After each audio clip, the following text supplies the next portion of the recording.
স্বাগতম আমার চ্যানেলে সব বন্ধুদেরকে। চলুন ঘুরে আসি নতুন একটি জায়গা, পুরনো এক জমিদার বাড়িতে।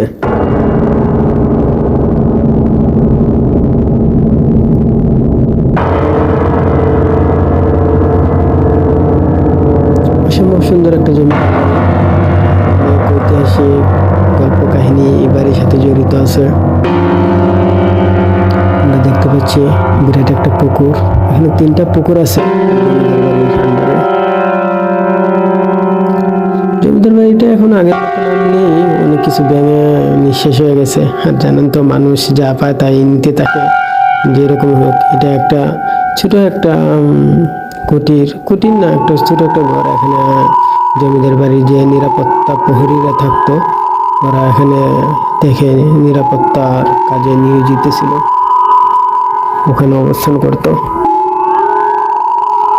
অনেক জঙ্গল ছিল আগে, এই গাছপালা কেটে জঙ্গল পরিষ্কার করছে। আগে যখন আসলে এখানে শরীর ঝিমঝিম করতো, একটা ভয়ানক একটা অবস্থা ছিল এই সেই পুরনো জমিদার বাড়ি। এটা ভিতরে আসলে ঢোকা যায় না, একটা হিন্দু পরিবার এখন থাকে, ভিতরে ঢোকা যায় না। আর আমরা অনেক সময় ঢুকতে দেয় না, কারণ ভয় পা যে ভেঙে পড়ে যায় কিনা। আসলে হয়তো অন্য কোনো কারণ আছে, যেটা ওরা বলতেও চায় না বা কারোর সাথে শেয়ারও করে না। তো একটা হিন্দু পরিবার থাকে, জমিদার বাড়িতে যারা ছিল আগে তারা কেউ নাই, তারা সম্ভবত কলিকাতা চলে গেছে।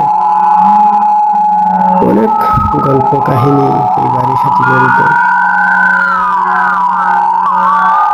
সবচেয়ে মজার একটা এবং ভয়ঙ্কর একটা কথা হলো এই যে, আপনি যখন রাত্রে 12টা-1টার দিকে এদিকে আসবেন, কয়েকটা সাপ, অনেক অনেক পুরনো কয়েকটা সাপ এখানে পড়ে থাকে রাস্তার মধ্যে। বিষাক্ত, কিন্তু আপনাকে কিচ্ছু বলবে না যদি আপনি কিছু না বলেন, বরং আপনার দেখলে সরে যাবে।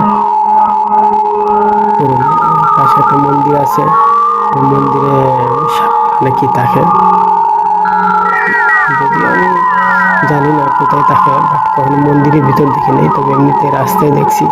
একদিন আমি আসলে এখানে আসার মূল উদ্দেশ্য ছিল আমার এই জিনিসটা দেখার জন্য, যদি আমার বিশ্বাস হয় নাই, তাই আমি আসছিলাম। এসে দেখলাম রাত্রে